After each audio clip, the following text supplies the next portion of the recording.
Hey, is 2022 going to be the launching off point for the Eagles? Because I keep hearing this opinion being offered that 2022 is going to be the start of something great. You look at their roster, I think they have a championship roster. I love the Eagles roster, top to bottom. I love the acquisitions. They have bloomed into what should be a potentially powerful offense. And what stands out the most to me? Those Philadelphia Eagles. The expectations for this football team are through the roof, but there is a great unknown. Now everybody in Philadelphia is running up and down Broad Street. These guys admitted to another beat together, another year. Jalen Hurts, are you ready to ascend? People in Philadelphia really believe in the way that Jalen is wired. Look out, because this Eagles team won't only win the NFC East, but you're talking about them potentially going on a deep playoff run. Eagles are the hot pick. Better at the line of scrimmage, you would think, on both sides of the ball.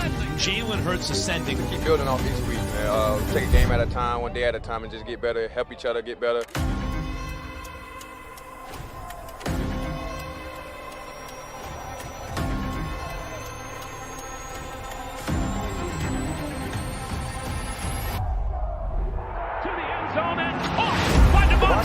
Really good, like really on good. the same side. Now what does the defense do? Philadelphia Eagles not only being the team to beat in the NFC East, but a team that's a true title contender. Catch made by Dallas Goedert. Oh my God! It's a touchdown! Fletcher caught Chris Watkins on the wall. Goedert somehow came. What a grab! And he rushed in for the touchdown.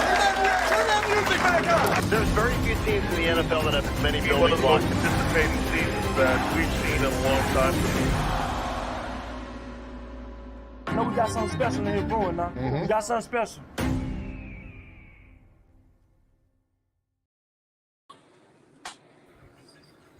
Happy Sunday, everybody. Welcome to Philadelphia Eagles Game Day Special. I am Poppy Montega. It's your boy, Big Roll. AOG. First and foremost, before we get started, though, let's get the seriousness out the way. It's 9/11. Let's give a few moments of silence for 9/11, and then we're going to start with the start of the season. Take about 10 seconds.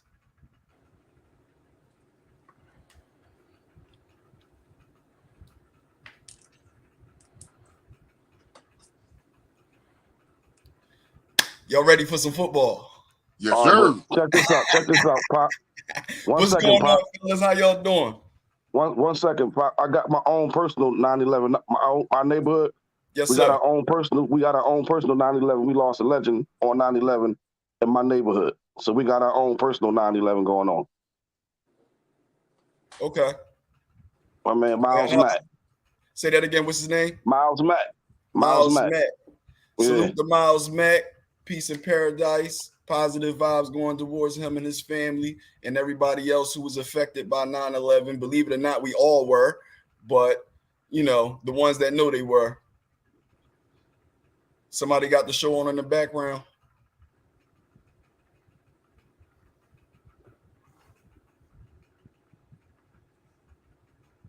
I don't know. I don't know where that's coming from. But do we have our guests in the back? Is our guest ready in the back? All right, can we well, before we bring him on, I want to introduce him. First and foremost, this is our first guest on our first season of Philadelphia Eagles Game Day Special. Some of you guys may recognize him, some of you may not. But if you are an Eagles fan, you will definitely be able to recognize him. Matter of fact, before we bring him on, can we play a video clip real quick, big exclusive? The Philadelphia Eagles select Donovan McNabb, quarterback, Syracuse University.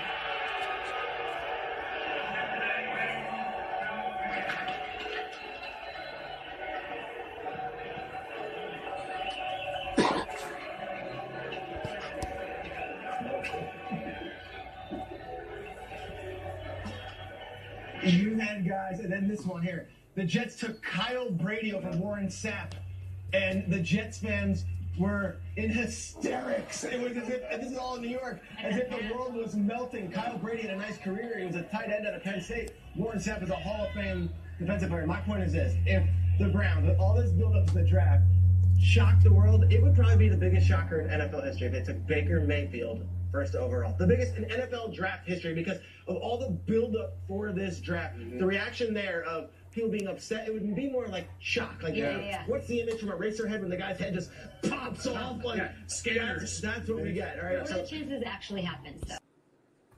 Yes, he was a part of the Pitchfork posse for when we drafted Donovan McNabb. Can we bring on my man Sean Young? What's going on, Poppy? How you doing, bro? How you doing, man? Welcome to the show, man. I appreciate you, man. What's going on, Ray? man? 10 o'clock in the morning. How you doing? Say that again. I'm sorry. I just wanted to say welcome to. I appreciate you guys welcoming me in. I'm just saying hello to OG and Big Roll there. What's going on, man? Sure. We got it. We know you got a busy day ahead of you. We got a couple questions lined up for you. We want to thank you for coming on the show, setting aside your time. I guess I'll start it off. One, how do you feel about this roster that we're taking into the 2022 season? Well, I tell you what Howie did this year, starting at the draft, is unbelievable. This is by far, at least on paper, until they get on the field, by far the best draft he's ever had. I mean, on paper and stuff. And with free agency, I mean, this guy just absolutely knocked it out of the park. I mean, A+ is across the board. And I know people want to knock him for all the misses and stuff. And look, you got to knock him for it. But if he's gonna hit a home run, you got to give him props for the home runs too and stuff. You can't just sit there and bash, and then, not give him the props for the guys that he hit on and stuff. In the last couple of drafts, he's got some pretty good guys out there and stuff that are starting right now, and some other guys that look like they're going to make some marquee names for themselves going forward. So I'm hyped up. The city's hyped up. I know the nation's got us, pretty highly touted as well. I mean, I'm ready to roll, man. Is it going to be 44-6? Maybe not 44-6, but I think we're going to have a fairly reasonably easy double-digit victory today and stuff. They just got to keep Dan Cable's guys from biting the kneecaps. For sure. It's crazy because you somewhat led into my second question. As a diehard Eagles fan, how do you feel about all the analysts starting to pick us to be a favorite? I mean, I'm cool with it, but at the same time, I know the city prefers to be the quote-unquote underdog. And that's fine. I don't care one way or the other. Just get the job done and everything. It doesn't matter what anybody else has. The only thing that matters is what the guys in the locker room want to do, what they plan to do, and what they actually do on the field and stuff. That's all that matters. What we think, what we want, it's all fun and everything, and it's all about the media, and the media's going to say what they're going to say and everything. But bottom line, it's going to come from the 53 guys in the locker room and what they can bring out into the stripes out there on the field come game day for those 3 hours. Yes, sir. Next up. Oh, you want us to ask him a question? Yeah. Yes, sir. Did you go to sleep with your makeup on, man? It's 10 o'clock. You made up already. No, sir, man.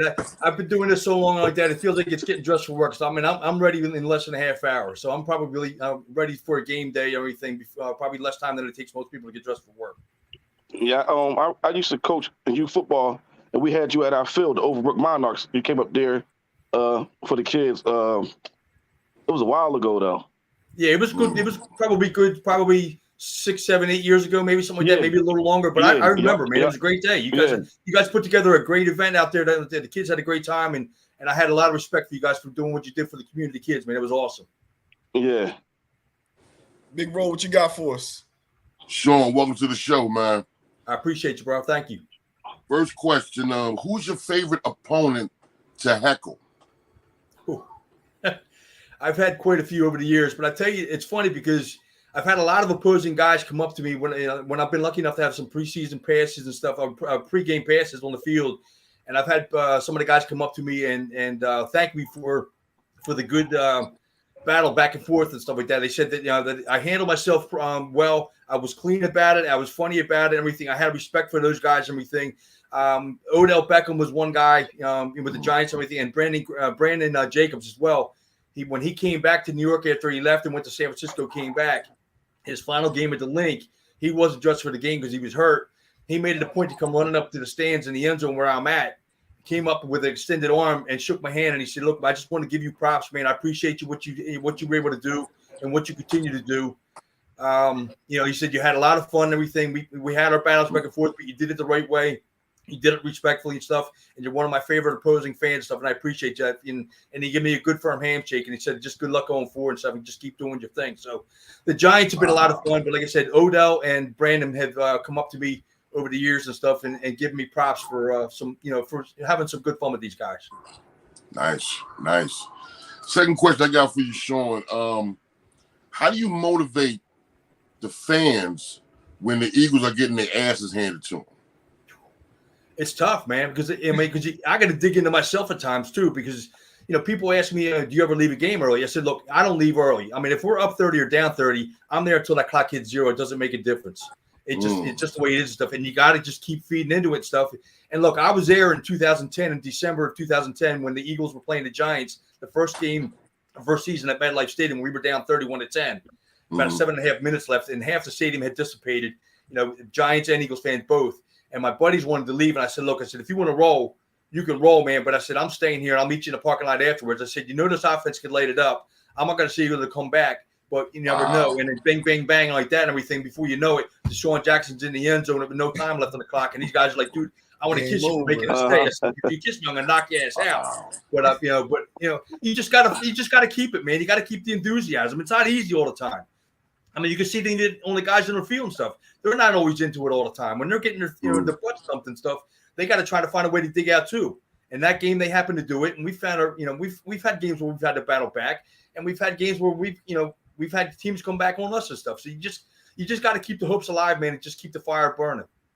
Quick question, Sean, from the viewers. One of them is, do you still get flack for what happened with the Birds drafting McNabb? And the second one, you can answer them back to back. The second one is, who is your favorite Eagle of all time? I'd still hear some people every once in a while and stuff. But you know what?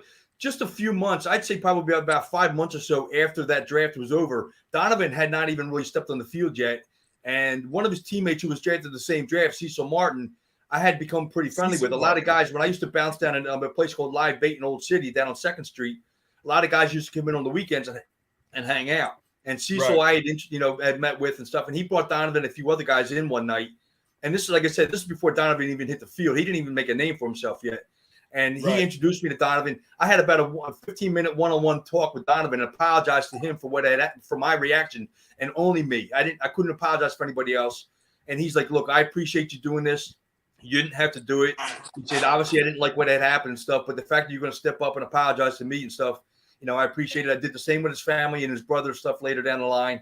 And, all is forgiven. It wasn't anything personal. It was an idiotic thing on my part. I did what I did. It was just a fan in you. You were just being a fan. It wasn't idiotic. That was the passion of an Eagles fan, bro. Well, it was. But I got caught up in the emotion. We had a lot of big things, a lot of big battle going back and forth with the Giants fans who were real close to us up there in the Garden at the time. And it's this funny thing. Where I was sitting when that had happened, I wasn't there when I started. Security and the ushers came up to me about a half hour beforehand and said, look, we need you down here. And I'm like, oh, man, what did I do? And they put me down in the front row. So they kind of set me up for the all that stuff.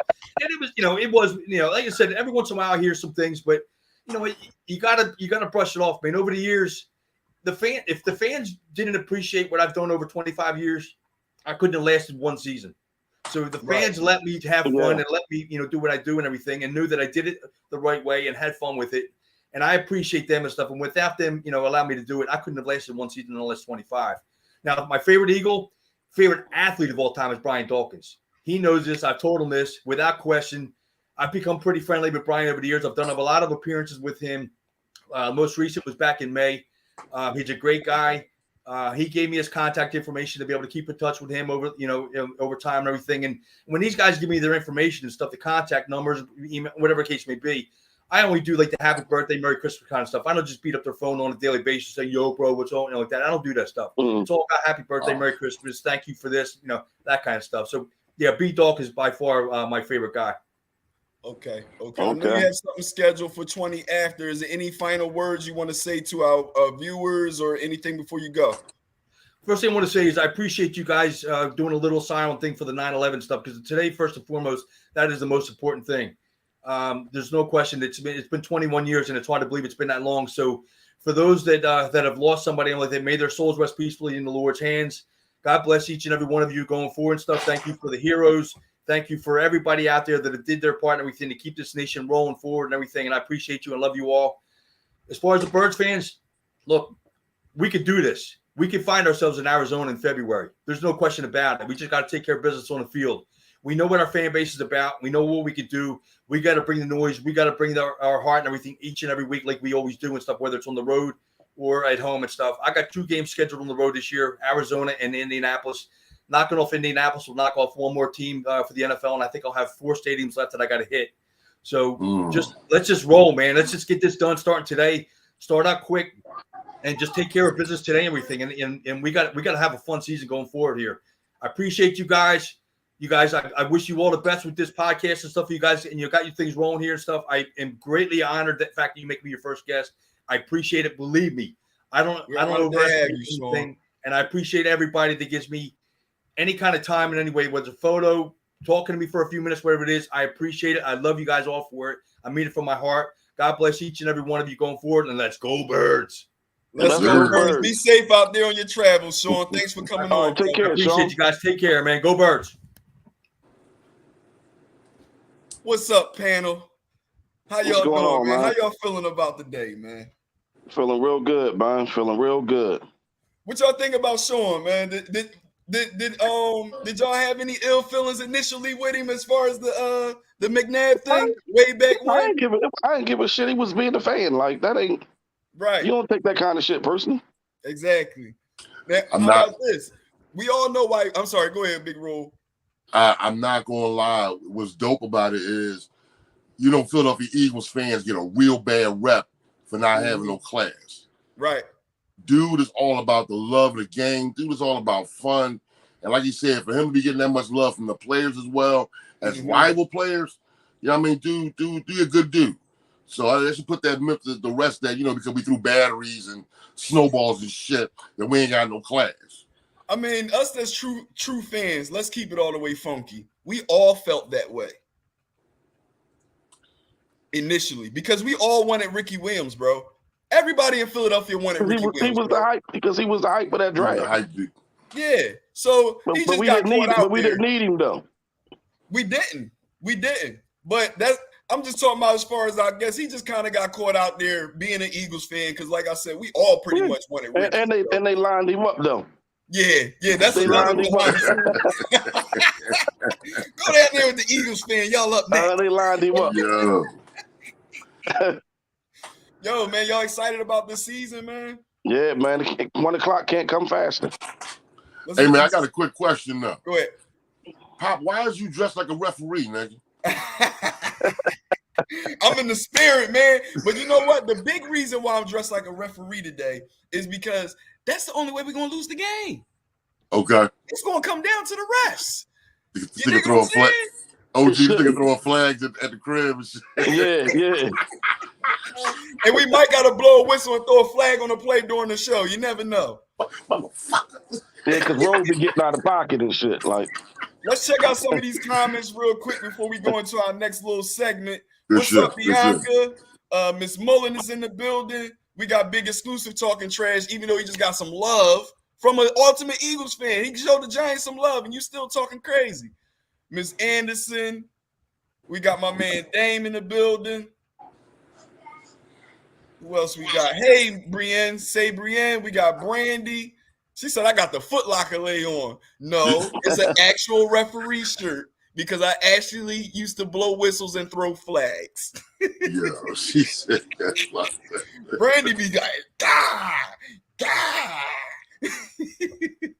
Y'all want to say anything before we go into the next segment? We about to actually go into the mini movie to kick off the season. We all good to go? Yes, sir. Cue the video, Big Exclusive.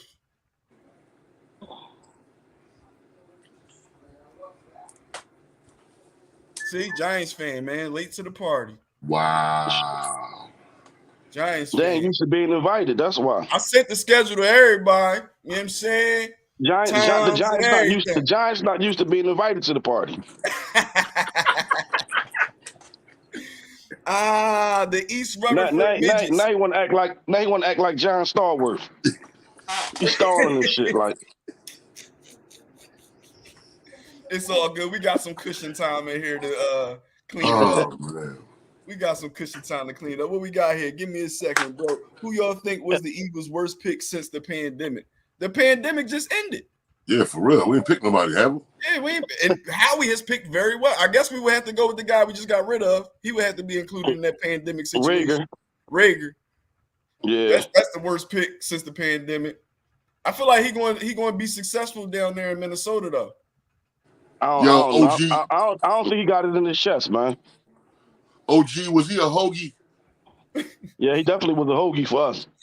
We got the hey Pop. I had to mention that because you know OG gonna throw that out there a couple times. For us, he definitely was a hoagie though. So we gotta prep the fans now. Like if OG calls somebody a hoagie, that's not a good thing. The football players know what a hoagie is. Yeah, for us, he was a hoagie, man. But he looked good in college at TCU though. Like he said, hoagie from the Chinese store. Who gets that? Yeah, exactly. With no cheese on it. Hoagie. He looked good in college, but he definitely didn't look good better than Justin Jefferson though. Yep. Yeah.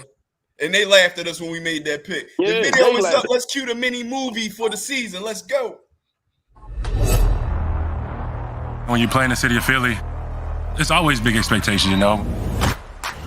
Fans out here are really passionate about this team, the players, and this game, man. They hold guys to a standard. It's a great buzz rolling around here.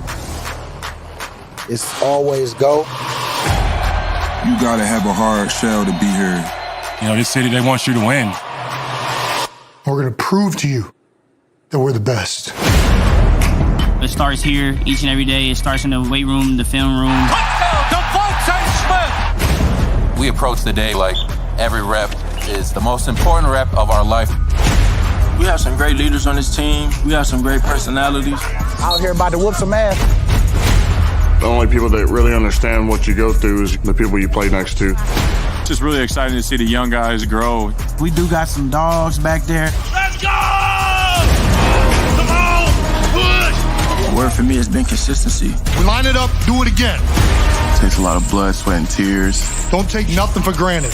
We all here for one goal, and that's to win. Philadelphia Eagles, they always been tough. Heart and toughness. That's everything Philadelphia is made of. That's the dog mentality right there. When that cage opens up, our teeth are snarling, we're drooling, we're hungry and ready to hunt. That's what a team does. Now turn that music up, let's go. I'm out here trying to whoop their ass every day. Sack Owens, he smacked down. He fires. Touchdown, Goddard! This is I'm not gonna hold back. Hell yeah! I feel like I'm a weapon of mass destruction. You're gonna tell your story today. Touchdown, Lane Johnson! He fires. It's not about who's the toughest, it's about who's the toughest the longest. You can't do that, dumbass. Great fake! In for the touchdown! That's my QB! Don't stop, keep going! That's how you make a play! Let's go! We don't even care because we're gonna be dogs at this! Unfreaking believable! You're a whole different breed! Come on! The standard has been set. The only direction is to rise.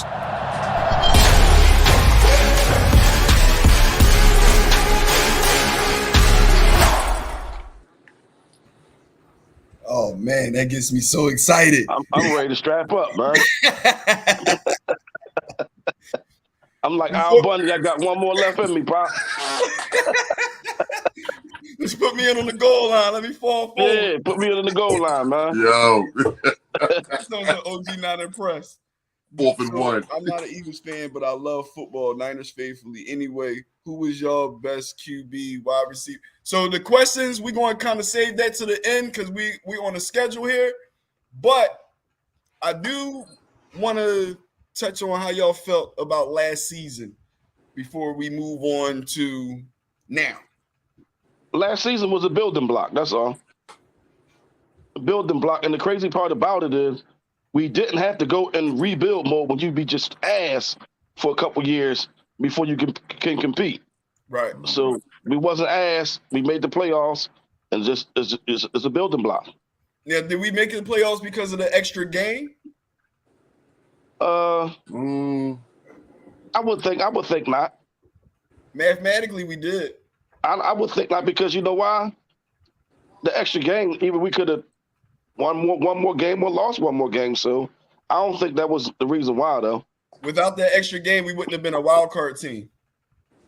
I don't think, but you got to look at it how the season would have played out. Season could have played out differently, knowing that you got 16 games instead of 17. Yeah, I mean, I guess we speaking of the unknown. even if that was the reason we made it. Right. I'm lying. So if that was the reason we made it, thank you, extra game. Big Roll, what you think about last year, man? Great minds think alike, man. I'm with OG. I had no expectations for them last year, because to me it was one of those, we got to see what these boys is made of. We dealt with some injuries, but for the most part, it was like, look, just show me some direction, and I'm riding regardless. I got a question though for both of y'all once we finish the overview though. Okay. Well, go ahead, ask your question now, because we got this segment for half an hour. Listen, fellas, how do y'all feel about Hurts? That was the next question. That was about Hurts. Because I'm gonna tell you the reason. Let me tell you real quick. The reason why I asked is because not only do I watch the games, I watch the fans. Mm-hmm. A lot of fans are not sold on Hurts last year.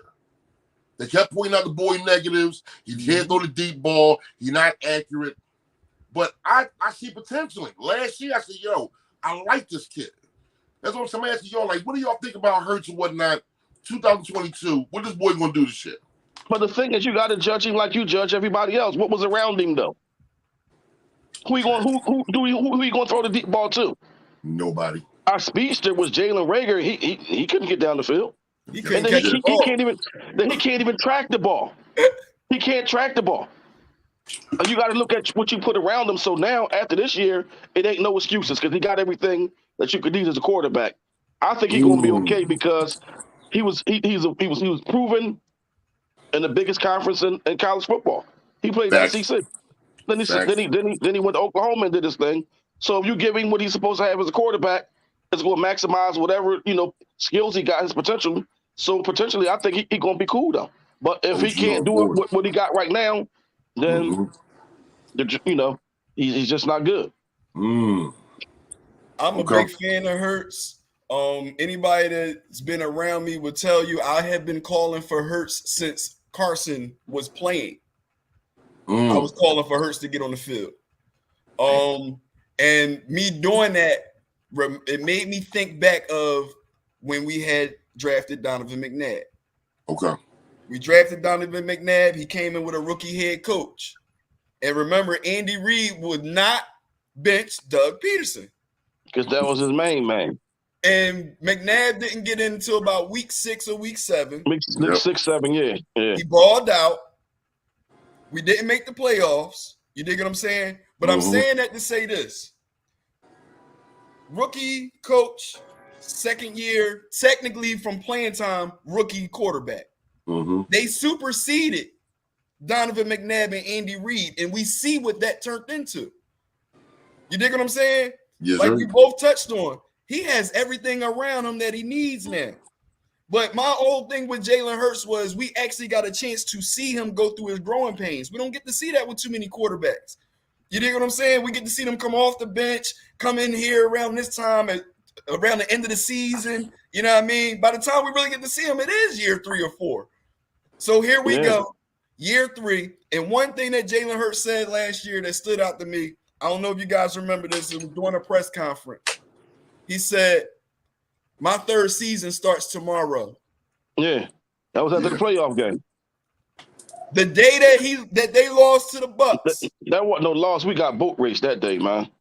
The day that happened, the fact that this rookie quarterback could stand there in front of the media and confidently say, my 3rd season starts tomorrow. I already knew we had a baller. He got something. He young. He only 24. He young. Young boy. Young boy. He has something that I feel like a lot of people didn't give Tim Tebow credit for having. He finds ways to win, bro. Tim Tebow can't throw though. You got to be able to throw though. I'm saying outside of that. outside of that, Tim Tebow found ways to win. He get them. They play for him though. He the kind of dude that they play for. And that's what I see in Jalen, bro. And this offseason, the brotherhood, the camaraderie that they've been building, like these dudes been hanging with each other in Philadelphia, bro. This is one of the deadliest years that we've had. And these dudes have been hanging with each other in Philadelphia. I can't wait, man. I can't wait. Yeah. So let's talk about Nick Sirianni. How y'all feel about Nick Sirianni? I don't know, man. I can't really call it because now he don't call the plays no more. Like he gave up the play calling. So, do you think that's good or bad? I think that's actually good. I mean, if you're an offensive coach, how you don't call your plays? That's tradition. The head coach is the overseer. That's why you have all these. That's why you have all these other coaches. That's why you have all these other coaches on your staff. Yeah, I understand that. But if you're an offensive-minded head coach, they generally call their own plays. So he's not calling his own plays, but he called his own plays, and we wasn't too successful. Then when he let he gave it up, we start running the ball and winning. I can't confirm. I can't confirm the whole play calling thing. I'm gonna take your word for that. He said it though. He said it. It was big news. No, I know it was big news that they abandoned the passing game. He abandoned his play calling. That was headlines. He don't call the plays. I remember that. OG right. Bro, if you the head coach, you the overseer, man. Like my thing is, I get what you're saying. Let me say this. Let me say this. I get exactly what you're saying, and I agree to an extent. You dig what I'm saying? If you're offensive-minded guru or whatever the case may be, I feel like, bam, offensive coordinator. But when you're the head coach, we seen, even with our last guy, not Doug Peterson, the guy before that, Chip Kelly, when it's too much that you have control over, the whole team is affected by that. So by him being the head coach and him relinquishing his offensive play calling, I wouldn't necessarily say it's a negative thing because it now allows him to oversee everything outside of just focusing on the offense. Because let's keep it a bean. Chip Kelly was a nitwit, man. Let's keep it a bean. Our weak point has been our defense. Yes. And I'm not sold on Gannon.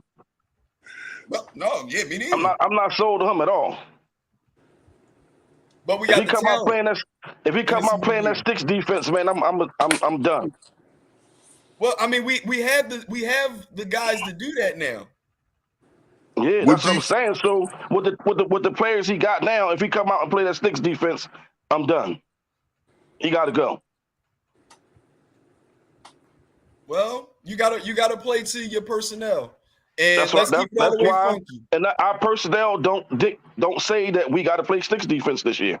No, yeah, this year. Year. Yeah. So how y'all feel about this guy that we just brought in from the Saints? Oh, the DB? He a dog. He a dog. Did you ever get a chance to check him out, Ro? Hey, through my brothers. Yeah. Through my brothers. I heard what OG said about him. I saw the footage that you sent. He's a dog. He fit the mold. He fit that Philly defensive mold. We're gonna fuck you up. Yeah, I said it. Fuck you up. For real. This is my only concern. This is my only concern with Gardner. I feel like we just took on a problem that we just got rid of 2 seasons ago. And who? The dude that just signed with Dallas. He Jason will always get us a call when we didn't need it. I don't think young boy gonna. Have you watched how he agitates people, bro? Yeah, but that don't get you no flag though. Bro, he does flag-worthy stuff. It's just usually the second man gets caught with him. Exactly. Yeah. So if you get your shit on first, you ain't gonna get caught. I just hope he don't cost us no games with the extraness. Well, shit, we still got Derek Barnett. He's the worst when it comes to that. But he's not a starter. He's in the rotation. He's going to be on the field a lot. You gonna get some How much time? he on the field this year? A lot. Look, He's in the rotation. Look how y'all talking about Jason Peters and all he done for y'all team. I never was a fan of Jason Peters. Jason Peters was ass the last 3-4 years. I never was a fan of Jason Peters, bro. Even when he was a Hall of Fame. Man, he be taking himself out the game and shit. I will say this about Jason Peters. The reason why he is going to Canton is because when it comes to pass blocking, he's a hard man to get around. Oh, he was tough. Yo. He was one of the best left tackles in the game. Yo. In his prime, because he was athletic though, because he was a tight end in college. And he was smart. Tell him, OJ. Jason Peters was very smart, but just like black people, he always cut corners at the wrong time, bro. Yeah. It's just that his last like 5 years, it just got ugly with the injuries, him subbing himself out. He always hurt. In Chicago last year, though. He was always hurt again too, though. Well, I mean, when he was on the field. Yeah, but your best ability is availability, and he be taking his own self out, just be walking off like fuck it. Yeah, OJ, you ever seen he like how the wide outs when they do this, like. I ain't never seen no lineman do this. Like, you a lineman. You play the whole game. Like, you don't get to take no breaks and shit. We get some water. Yeah. Hey, how y'all feel about our receiving core coming into the season? I think we straight. They saying it's arguably the best in the league. They got to show it on the field, though, man. Definitely. Because the game ain't played on paper. At all. That shit played on green grass. At all. They played on paper, man. So only time will tell. Potentially, okay, but they gotta reach that. They gotta fulfill that shit. Like, go out there and ball out. What about our running back situation? Sanders is cool, but he can't play nicked up. Like, every time he get a little nick, he got to sit out. Like, you in football, you gonna play with injuries your whole career. Like, are you hurt or are you injured? Is what they used to say. Yes, sir. Now, which one is? If you injured, you can't play. But if you hurt, you gotta suck it up and play. And he don't do that. I personally feel like Gainwell should get the nod. I like Gainwell. I like him. And the reason why I feel like he should get the nod over Sanders. One, for what you just said, Sanders he can't stay healthy. I like him. I like him as a ball player. And one thing before I say the negatives that I feel about him, let me say the positives I feel about Sanders. Watching him develop over the past few years, the one thing that he noticeably has worked on is ball security. That boy used to lose the field. He had fumbleitis in the beginning. And matter of fact, shit right up. Speaking of that, he was the cause of Whiteside scoring his only touchdown with the Eagles. Oh, when he fumbled and he fell on in the end zone? Yep. Sanders had broke a big one.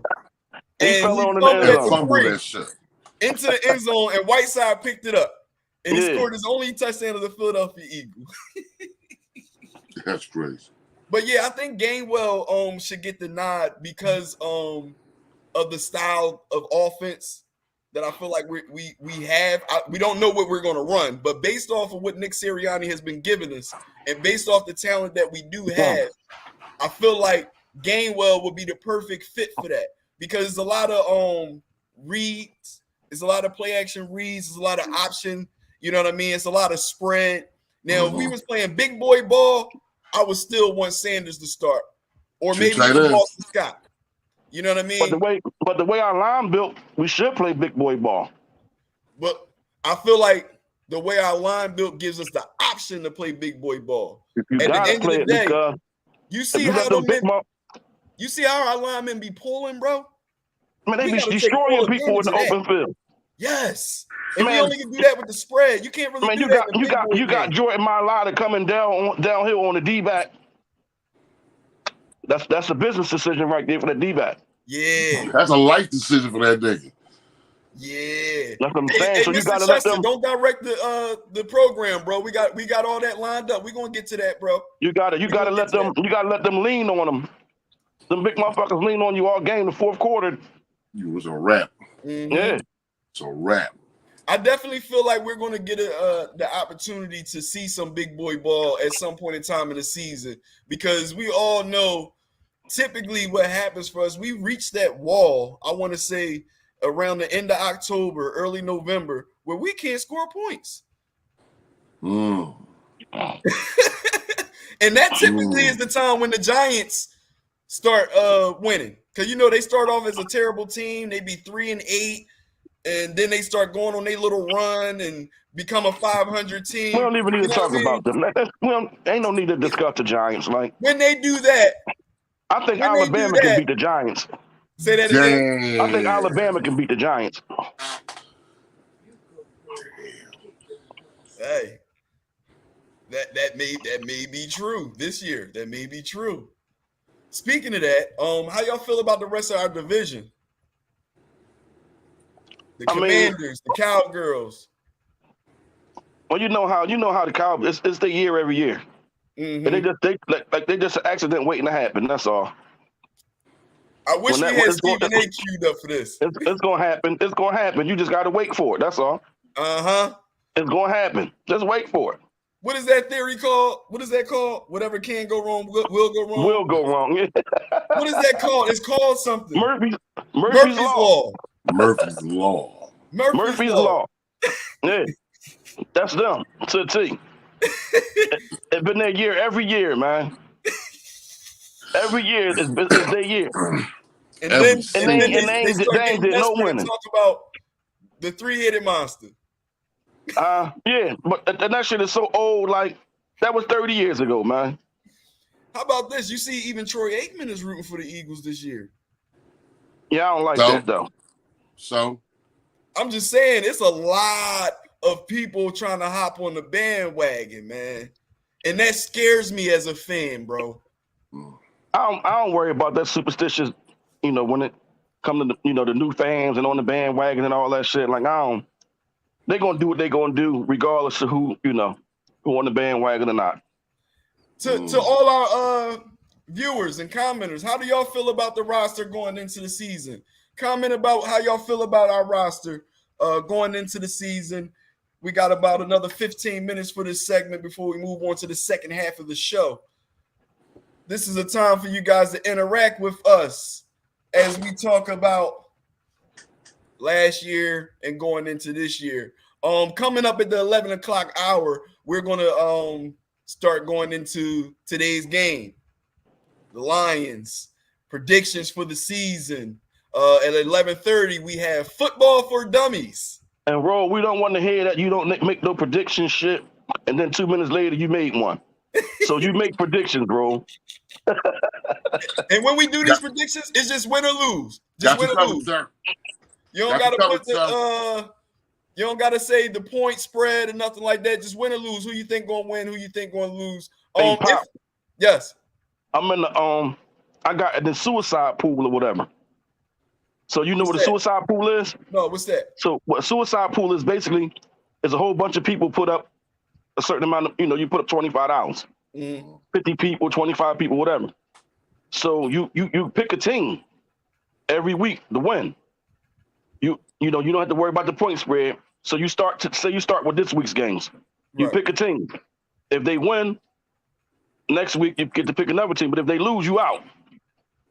But you only can pick that team one time. So once you pick them this week, you can't never pick them again. For the rest of the season. You can't never pick them again. Until you're the last man left. That sound dope. That's a dope concept. Yeah, that sound dope. Yeah, so it's the last man standing. And at the end, everybody else get the rest. I mean, whoever the winner is get the rest of the 25s. Everybody 25. Get the whole pot. Yeah, that's dope. That's dope because you might have to save a team this week. You might be like, damn, I know the Bucks is going to clear out the end of the season. Let me take a chance on the Browns today. Yeah. So, but if you lose, you out. Like if you lose your first game, you out. It's over, and you can't get back in. Could you imagine the Chargers versus the Bills? That's the game you stay away from, though. Like I'm that just game saying the other night. You done picked all the other teams. Oh yeah, hey, listen, man. That's you gotta be like this, like Chargers versus the Bills, and you got like all that stay bread away. on. Like if you can stay away from them games, you stay away from them. Like that Thursday night game, I ain't messing with that. I got the Ravens this week. You think I got the Ravens this week? They playing the Jets. The Jets. Oh wow! Nice. We got a question here. As a Philadelphia Eagles fan, who would y'all say is your biggest rival? The flea-ass Cowboys. You feel like that too? I gotta give some thought on that. It's the flea-ass Cowboys. That's the biggest game of the year for us. No question. I only hesitated and whatnot because for some reason people seem to think that New York is our rival. But to me, I don't get no hyper than the Dallas games. I mean, I get my shit talking bad, like to your face. Right. Hate those motherfuckers. Damn. Sorry, man. I feel like Cowboys is the general answer, but I'm trying to think of a team that has really, really agitated me more than the Cow. You know, here you go. Here's a team that y'all probably they're not even in our division. So we don't play them enough, though. They're not in our division. They're not conference. They're not in our division. Who? The Falcons. Nah. Nah, man. The Falcons break our hearts a lot. No, bro. not when you push them. No, when the money get pushed to the middle of the table, we bust their ass in the playoffs every year. Every year. You forgot what Julio Jones and it has done to us in the playoffs? Not in the playoffs. Not in the playoffs, in the regular season. Julio They never Jones put has us out caused of the us to playoffs. lose the playoffs and has sent us home. They never put us out. All the way back to when Vic was playing. Last time I checked, we put them out. Yeah. When Brian Dawkins fucked Algie Crumpler up. Ooh. Bro, that was like 2004, bro. That's what I'm saying. So I'm going back to I'm trying to remember when they ever was a thorn in our side. And when they ever put us out of the playoffs. Right now. Let me see. Eagles versus Falcons. They probably beat us a couple times in the regular season, but when the money get pushed to the middle of the table, they don't beat us. Last time I remember playing the Falcons in the playoffs, we took them out. Last play of the game. Now dig this. We're winning as far as the times that we played against them, but it's close. It's 14, 18, and 1. That's we don't play them enough though for it to be like a rivalry. Yeah. See, and I feel you on that. That's why I said the natural answer would be the Cowboys. But at the same time, as an Eagles fan, I feel like the Falcons. So no. Bucks, if you want to go, 1 second. Hold on. I feel like the Falcons. I feel like the Bucks and even the Giants have hurt us. I got one bigger than that. If we're gonna go outside the division, the Seahawks. We can't beat y'all. We have not beat If we go outside the right. division, the Seahawks. We have not beat them motherfuckers. The Seahawks. Facts. What about the Patriots non-divisional? The Patriots have been ass until they got Drew Bledsoe. Yeah, but the thing is, they beat us once in the Super Bowl. We beat them once in the Super Bowl. Yeah. Oh yeah, dead even. Where we at? 10:30. Any more questions, viewers, before we move on to the second part? Because Russell Wilson owned us and shit. Yo, speaking of Russell Wilson, he owned us. You know we could have got him. Would you have been good with getting rid of Jalen Hurts for Russell Wilson? Of course. Really? Russell Wilson proven. Yeah, but how much time he got left? It don't matter. He 30 something. He got at least a good 6-7 years left. I'll take 6-7 years of a proven quarterback as opposed to somebody that got potential and ain't reach it yet. We try and win like now. Russ got 3 more years, bro. No, I doubt it. I feel like Russ got 3 more years. He would have had 3 more years behind that offensive line in Seattle, yeah. Bro, it's his game they style. offensive line was getting him fucked up. But it's the way that he plays though. No, he don't. Russell Wilson don't never get hurt. He don't never get fucked up. He get down. No, and that's true. That's true. He but down. we all know about Father Time. And Russell Wilson crosses the line of scrimmage too much for me, bro. At the age that he down is though. now. You ever see him get his shit handed to him though?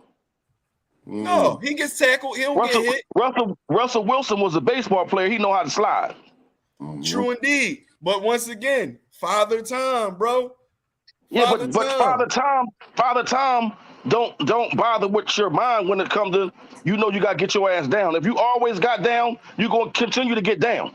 No, what I mean by Father Time is that his mobility is a strong part of his game.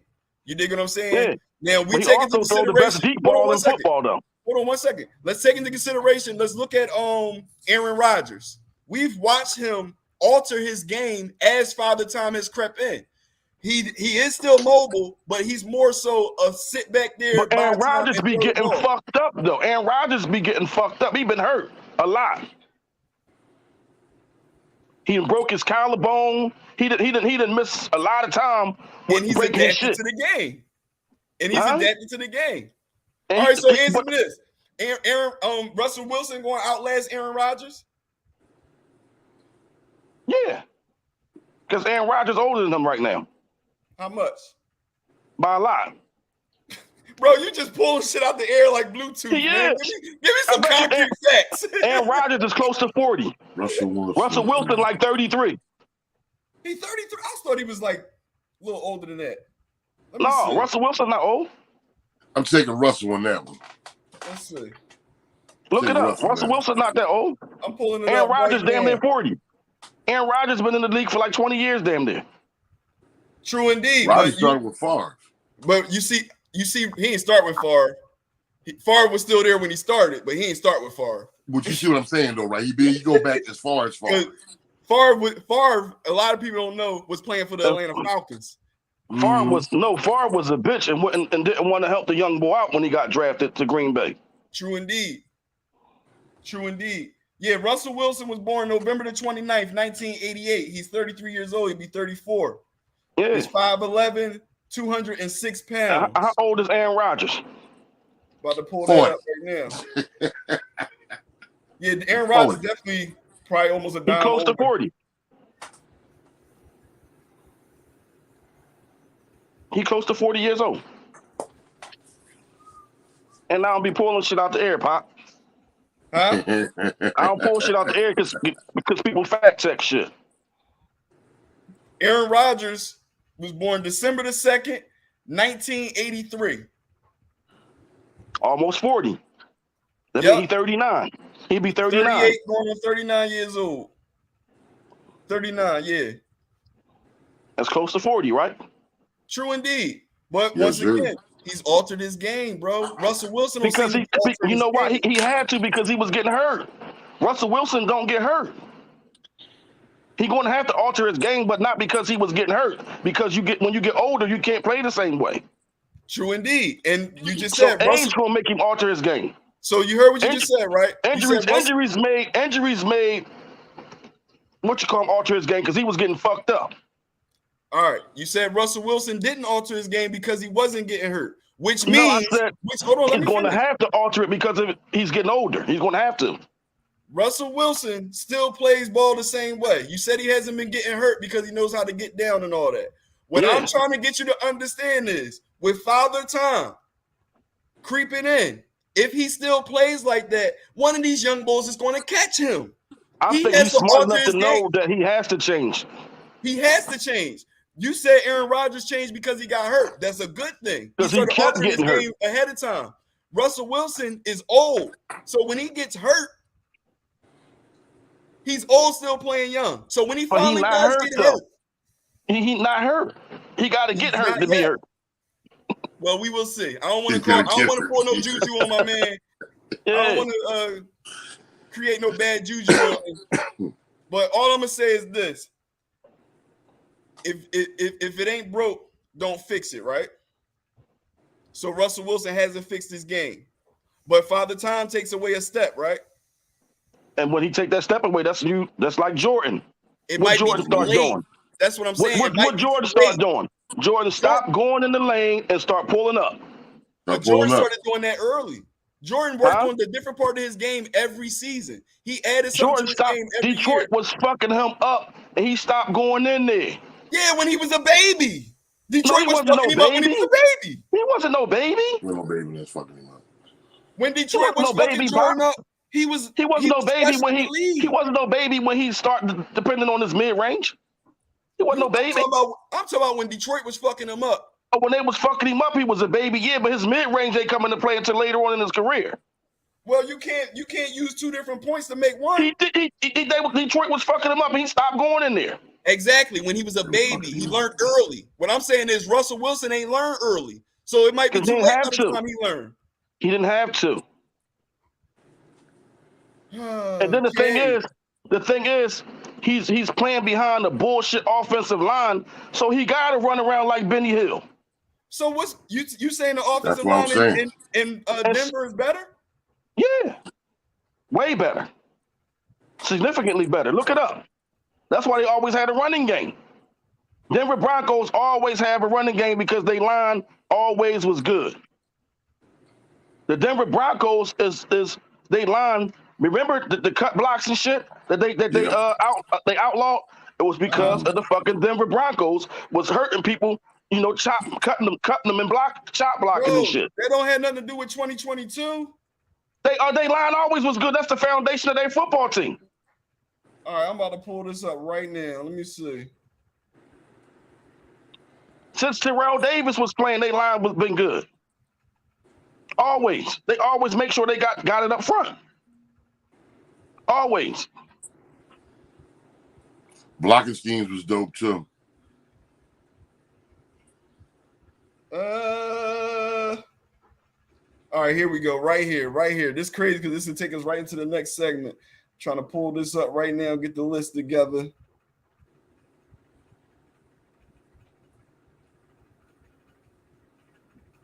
Denver Broncos offensive line is ranked 14th. Dead smack in the middle of the pack. It's 32 teams. And pull up Seattle offensive line. Bro, I got the whole I bet list you was right 30th or lower. Well, you was close. You was close. But at the end of the day, they line ain't that great, bro. They in the middle of the pack. That's way better than Seattle line. No, true indeed. Yep. Seattle's offensive line is ranked number 27th coming into the season this year. Hence him running around like Benny Hill. But back to the moral of the show. You got a constant jailbreak coming. Guess who line is ranked number 1 coming into the season? Our line. And you know it. Our line. And you know it. How about this?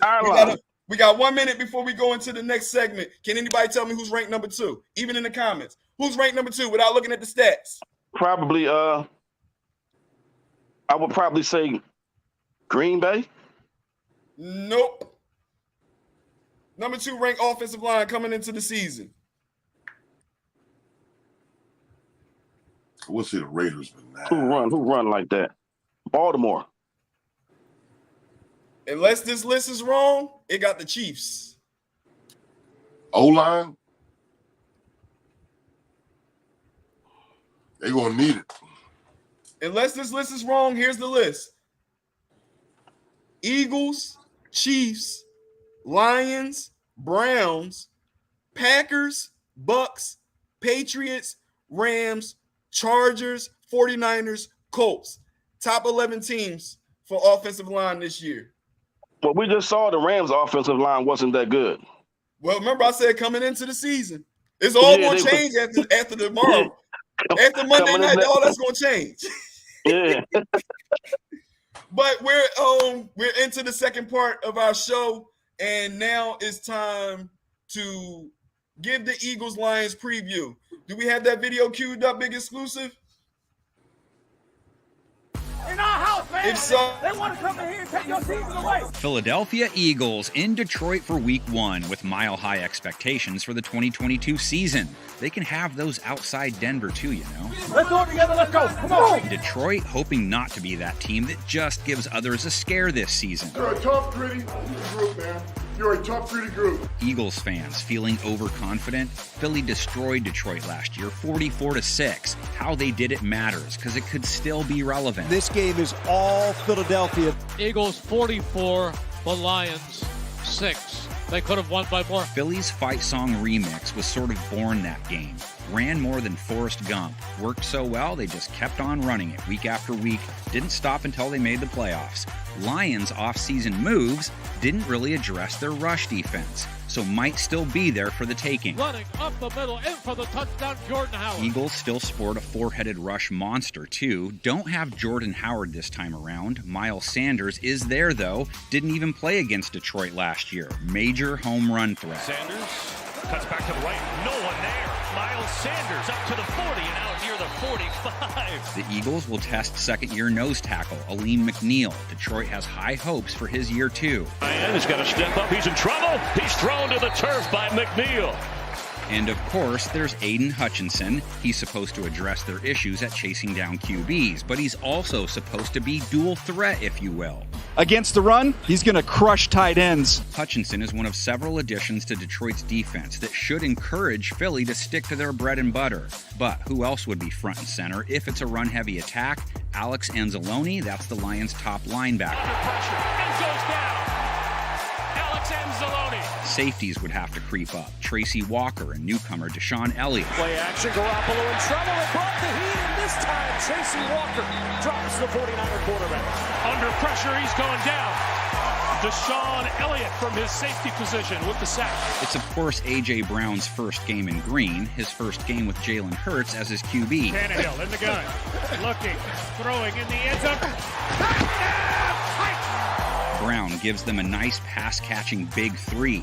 Devontae Smith and tight end Dallas Goedert are major players as well. Goes Hurts, he is looking, he is firing for Devontae Smith for a touchdown. Complete, breaking a tackle and going in for the touchdown is Goedert. Lions, in theory, better at pass defense than run defense. Run it a lot, and Hutchinson can't test his pass rushing skills as often. It neutralizes Detroit's other QB hunters, too. It's a good job by Charles Harris, fighting through the block, getting pressure. Pressure coming, and he is tapped and sacked. Julian Okwara, his second sack of the day. Lions also have a nice lockdown-type corner in the making. Play action fake, looks long, and intercepted by the Lions. Oruwariye. What about Jeff Okudah, though? He was a recent first-rounder, only played 10 games in 2 years, hasn't played the pass well when he's been on the field. He's on the clock. As he throws deep down the right sideline, Okudah in coverage. It is caught. Debo Samuel, gone. Forget about it. Knowing who to pick on is part of growing as a QB. Hurts wasn't horrible with his arm last year by any means, but he's expected to show growth. Eagles could run their way to a win, but they'd love to strike some balance. It's more dangerous and would make Hurts more dangerous. Hurts looks, fires, complete, touchdown, Zach Hurts. How dangerous is Jared Goff going to be? Goff won't have Jameson Williams for a while, but he will have a decent array of options to choose from when he lets it fly against Philly. Goff throws for the touchdown. Who else? Amon-Ra, St. Brown. Goff looking that direction. He finds Hopkinson. It's a touchdown. Throwing deep, has a man, and he's got a touchdown. DJ Chark on the receiving end. Eagles defense will counter with two good corners. Darius Slay, he's coming off a Pro Bowl year. To the 30, to the 40. Slay running away from people. Avonte Maddox, the starter across from Slay, coming off a good year of his own. Avonte Maddox saves a touchdown. Goddard will test Kazir White some. He makes his Eagles debut, played the pass pretty well last year. Oh, that ball was intercepted. White intercepted, is it? Yeah, he did. That's Kaiser White. The Eagles secondary was one of the best at stopping big pass plays. Here's one downfield, wrong page of the playbook and picked. That brings us back to Goff. He wasn't all that bad in 2021, all things considered. Now, though, comes the pressure of improvement, just like Hurts. He's a high completion percentage guy. Philly's defense last year, prone to giving up the underneath stuff. Nice throw by Jared Goff. Yes. Downfield. Some of that underneath stuff would go to DeAndre Swift, who is a dangerous safety valve. Dump it off. Swift inside the 40, 35-30. One man to beat. Cuts it back inside the 20, and he's gone. Touchdown, Detroit Lions. If Goff throws a lot, he will face his fair share of pressure. Philly is rolling out one of the deepest pass rushes in the NFL. Hassan Reddick, another new face Eagle fans will be cheering for this week. He pumps short and gets pounded. Hassan Reddick in trouble. Down he goes. Fletcher Cox, his second sack of the year. Pressure on Ryan. He's in trouble. Down he goes. Javon Hargrave. Goff taken down for the second time today by Josh Sweat. His ability, everybody just kind of labels him as a nose. You can move this guy up and down the line of scrimmage, much like Albert Haynesworth when he was a young player with the Tennessee Titans. And he is set. Brandon Graham. The line up against that group, pretty much the same as they had last year in Detroit. PFF gave them the same grades my teachers gave me. I mean, I passed, barely. Head up! Don't feel sorry for yourself. Game preview guy back behind the controls with you guys. I am so lucky. And so is my panel of pickers. Make sure you slam the comment section with your hot takes or hot cakes. We're back. How y'all feel about today's game? Mark that W in magic marker. Did you write it down in marker? You see how we whooped on them last year, right? Yep. Write it down in marker, man. What was it, 44-6 or something like that? Yeah. And Miles Sanders didn't play. No, he didn't. And we ran for like 200 and something yards on him. Yeah, we definitely ran all over them. Gainwell had a decent game. Hurts had a